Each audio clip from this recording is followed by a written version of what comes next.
অথচ আজকে দেখেন এই বর্ডারে, বাংলাদেশ বর্ডারে ভারত থেকে এই সংখ্যালঘু মুসলমানদেরকে পশ্চিম করতেছে বর্ডারে বিএসএফ। আমাদের এই বাংলার সন্তানদেরকে পাখির মতো নির্বিচারে গুলি করতেছে।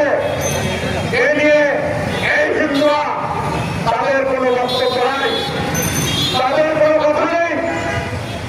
অথচ 5ই আগস্ট আমি কাজী মাওলানা মামুন, বরিশাল জেলার উপদেষ্টা, আমি নিজে জগন্নাথ মন্দির আমার জেলার ছাত্র আন্দোলন সহ পাহারা দিচ্ছি এবং পত্রিকা মন্দিরে আমি খরচ দিয়েছি। আমরা ঢাকেশ্বরী মন্দির পাহারা দিয়েছি।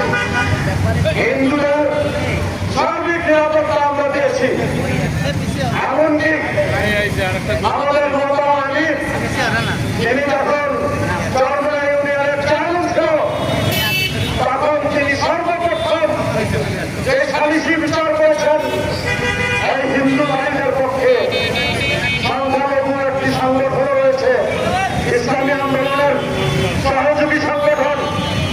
অথচ গতকালকে আপনারা দেখছেন এই হিন্দু ভাইরা যারা এসেছিল তারা বলে যে আমরা এই জমির মালিক না।